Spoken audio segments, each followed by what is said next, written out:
I think that that students, might come into, or the term project placement might also be associated with we ran out of supervisors, or we didn't have enough placements to give you, and I think that it's probably been tarred with an unfair brush, so that the project placements aren't the dud, that there is so many opportunities that come with it. So I think that students need to be reinforced that if this is your project, this is how it's linking to a bigger picture, and that if they can understand that from the beginning, then they'll kind of get as passionate as you are about the particular project that they're working on. And I think that because we have a population health approach, and I suppose with where we are in terms of health funding and all the different changes that are happening state and federally, that we need to think about doing things differently and better, and project placements are one way of ensuring students understand that.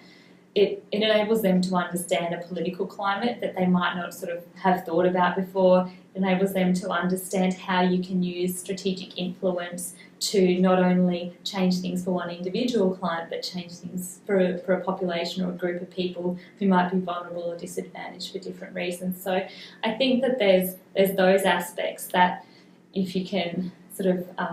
give students the lie of the land in the first instance, that they understand how this is linking to something that's really important, then they might, then also not be so despondent the fact that they ended up on a project placement. But I think that, you've also got to set a scene that we welcome students and that you're not a burden to me. That I think one of the things that I always reiterate to students because when you're doing projects, you have to check a lot of stuff. And that was one of the interesting things that kind of, when we had my last student, was that because they're so used to doing assignments and then giving the finished copy to their assessors, their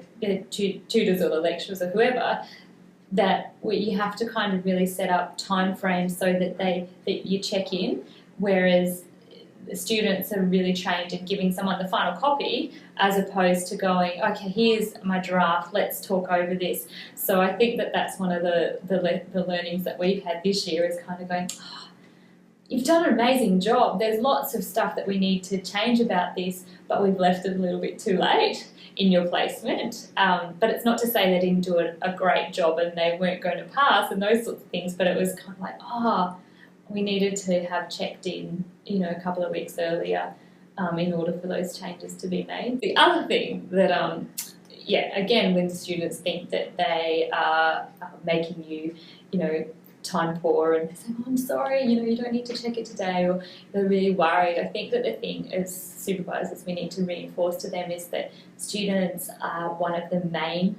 teachers that we have as clinicians, so that in terms of reflective practice, I think that students are one of the most amazing ways to develop that. Because if you can't tell an OT student why you're doing something and can't make them understand it, then perhaps what you're doing is an occupational therapy. You need to think about what you're doing